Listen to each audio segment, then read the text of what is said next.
Well, hello everyone, welcome back to another quick tutorial with the Herpaderp. I am hopefully, not being boring and teaching you guys how to use this program to the most of its ability. Now, there are times where you want to be able to run this program autonomously without having the program itself open because some people don't have beefy machines that can have 40,000 programs running at once, and let's be real, sometimes you want to play that latest update on Fortnite.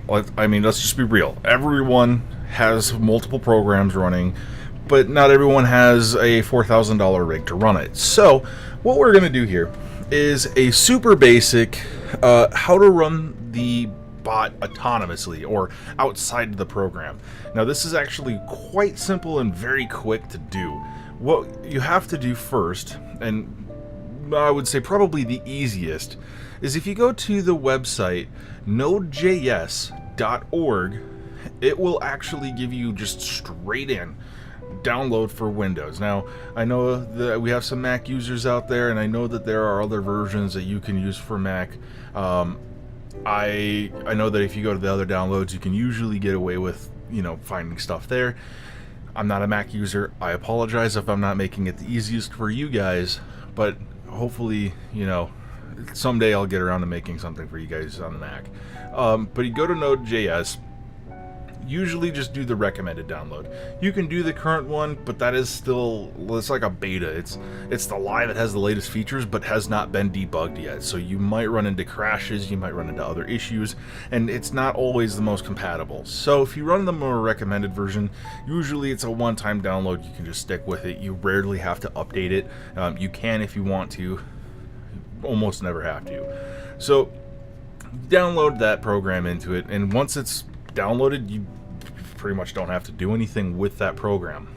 But what you need to do in Discord Bot Maker is go to Project, and you're going to want to do the Open Actions directory.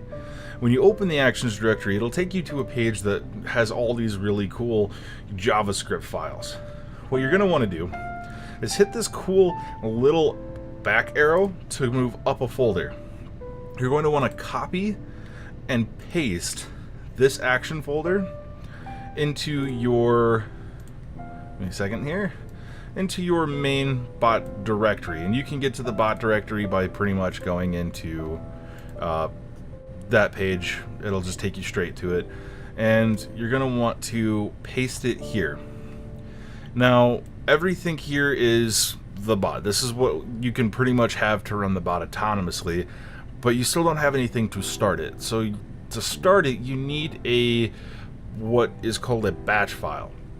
Now batch files are almost impossible for me to explain in wording because I don't have a fancy degree in coding stuff, but beside the point. So what you're going to want to do, just the fastest way is to just get a notepad going, and like no shit, just a generic notepad. And I'm opening up these other tabs real quick. So if you want the bot to just run, so you click start and it runs until you close the program out, literally all you need to do is just put node space bot.js. Now you can do save, boom, you're good to go. You can click on it and run it. So let's just do that real quick so I can show you. Let's save it. Where's my desktop? Open. But you're going to want to save it as a, just something simple like start.bat. You're going to want to make sure it's .bat. Otherwise, it doesn't work. The other thing you want to do is actually save it to your bot directory, which is why I always save it to my desktop, because I just click on it in my desktop and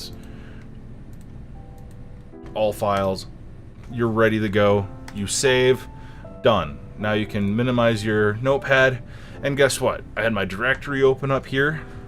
I can just go ahead and click start, and it will do a quick little run if you have mods on. If you do not have mods, it'll usually just go straight to bot is ready. Now, like I was showing on the other videos, you go back to your, if I can move my Discord, sorry, you'll just come back here and the bot is online and is running. So as you can tell by my Discord bot maker, it's grayed out. Discord bot maker is not running, but my Discord is. So I can go right into dice roll, and I'm getting results. So that's how you get a very simple, very fast way of getting it to pretty much run without the program going. However, there is something else that is pretty handy to use, is if we are back into where let's say you're experimenting a lot and your bot crashes a lot, and you want it to show you what crashed or what was going on before it crashed without just closing the window. There's another way you can put it into Notepad, and I usually call it like restart code as my file name. But what you're going to want to do, and this is where you're going to want to make sure it matches exactly for it to work correctly, you're going to use the @ symbol, echo, space off, enter, echo, capital S starting,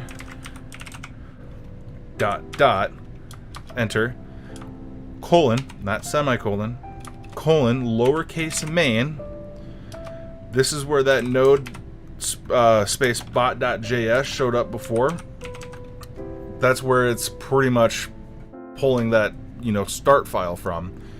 But then you're going to want to do the echo, capital R restarting, space capital B bot dot dot, enter, go to no space space main, and make sure you save that pretty much the same way you save the other one. It has to be in that directory, and you'll tell it's the directory because if you save it and you do an all file, it'll show up with your JSON files and your Discord bot file. The Discord bot file is what makes the program itself, run for the Discord bot maker, not so much for the bot itself.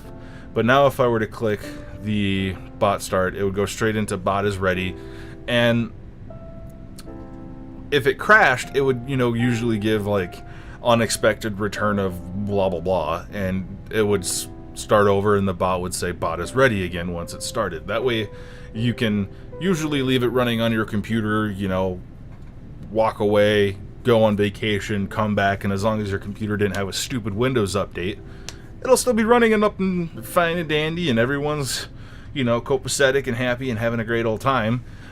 Your bot's probably going to be like, you went on vacation without me? What the fuck? So, like I said, super basic, super fast. This is how you get a bot to run autonomously outside the program. And, yeah, I hope that was helpful. If you want to see anything more and pretty speedy as far as tutorials go, shoot me a comment, leave a like, lets me know how I'm doing. Otherwise, I hope you guys have a fantastic rest of your whatever, because I don't know when you're watching this, night, noon, maybe evening. I don't know. Okay, Tom? I don't know. If your name's Tim, that's weird. If it's not, I'm sorry. Anyway, bye.